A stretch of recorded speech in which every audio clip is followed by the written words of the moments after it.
എന്റെ മുത്തപ്പാ. 1 2 3 4 5. പേടിച്ചു പോലൂടി. വരുന്ന വരവ് കണ്ട ഏതാണ്ട് കൊള്ളക്കാര് വരുന്ന പോലെ ഉണ്ടല്ലോ. പിന്നെ കൊള്ളക്കാര് നിങ്ങളുടെ സമ്പാദ്യവും മണപ്പിച്ചോണ്ട് നടക്കല്ലേ. ഇങ്ങനെ 24 മണിക്കൂറും പണവും കെട്ടിപ്പിടിച്ചോണ്ടിരുന്നാലേ ഒരു ദിവസം എല്ലാം കൂടെ അങ്ങ് പോകും. ഏറ്റവും വലിയ കള്ളൻ ഇതിനകത്ത് തന്നെ ഉണ്ടല്ലോ. അതാരാടി? ആരാണത്? അച്ഛാ, ഇതാ ശമ്പളം. ഇത് എന്റെ ശമ്പളം 3000 രൂപ. ഇത് മീനുവിന്റെ ശമ്പളം 4500 രൂപ. അതെന്താടാ 4000 നീട്ടം? നീട്ടം കൂടിയത് കൊണ്ടാണല്ലോ പ്രേമിച്ചത് പട്ടത്തിയായിട്ടും കെട്ടിച്ചു കൊടുത്തത്. ഇവിടെ കിടന്നുകൊണ്ട് നട്ടം തിരിയുന്നത് ഞാനും. ഇപ്പൊ കുറവുണ്ടോ അച്ഛാ? കുറവുണ്ടോ നോക്കട്ടെ. ആ കവറ് കിടക്ക്.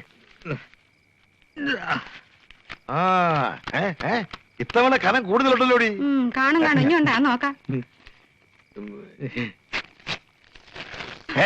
അയ്യോ, ഇത് മുഴുവൻ ചില്ലറയാ. എന്താടാ ഇത്? എല്ലാം പിടിച്ചു കഴിഞ്ഞപ്പോ ഇത്രയേ ഉള്ളൂ. കുടിച്ചു കഴിഞ്ഞപ്പോ എന്ന് പറയടാ കുരുത്തം കെട്ടവനെ. നിന്റെ കൊച്ചുങ്ങൾക്ക് പാല് മേടിച്ചു കൊടുക്കാൻ തികയോ ഇത്? നാണമില്ലല്ലോടാ. കുടുംബത്തിലെ മൂത്ത സന്തതി കൊണ്ടുവന്നിരിക്കുന്നു ശമ്പളം. അച്ഛാ, എനിക്കിത്തിരി ശമ്പളം കുറവായതുകൊണ്ടല്ലേ എന്നെ മാത്രം എല്ലാരും കൂടിയിട്ട് ചവിട്ടി തേക്കണത്. നാളെ അച്ഛനും നല്ലത് വന്നാലും ചീത്ത വന്നാലും നോക്കാൻ ഞാൻ ഒരുത്തനെ ഉണ്ടാവും. കണ്ടല്ലോ, തന്തയെ ജീവനോടെ കക്കൂസിലിട്ട് മൂടിയപ്പോഴേ കണ്ടു. നല്ലപോലെ നോക്കുന്നവൻ നീയാണെന്ന്. ഇറങ്ങി പോടാ. എന്താടാ നോക്കിയിരിക്കുന്നത്? പോടാ. അച്ഛാ, എനിക്ക് ട്രെയിനിൽ സീസൺ ടിക്കറ്റ് എടുക്കാൻ 300 രൂപ വേണം. കൊണ്ടുവന്നതേ പിച്ചക്കാശ്. അങ്ങോട്ട് വേണ്ടത് 300 രൂപ. എടുത്തു കൊടുക്കണേ. എവിടെയെങ്കിലും പോയി തൊലയട്ടെ. നിന്റെ ശമ്പളവും വേണ്ട, കിമ്പളവും വേണ്ട. ശരീരം നല്ലവണ്ണം നോക്കണേ അച്ഛാ. നിന്റെ ശരീരം കേടാകാൻ നോക്കിയാ മതി. പോടാ. എടീ, ഇവനും എനിക്ക് തന്നെ പിറന്നതാണോ? അച്ഛാ, 200 രൂപ കുറവുണ്ട്. ഇടയ്ക്ക് ഡോക്ടറെ ഒന്ന് കാണാൻ പോയി. 10-200 രൂപ ചെലവായി. ആരോട് ചോദിച്ചോണ്ടാ ചെലവാക്കിയേ? നിന്റെ കെട്ടിയവൻ പോലും ഒരു ചില്ലിക്കാശ് ചെലവാക്കാതെ മുഴുവൻ ഇവിടെ കൊണ്ടുവരുന്നുണ്ട്.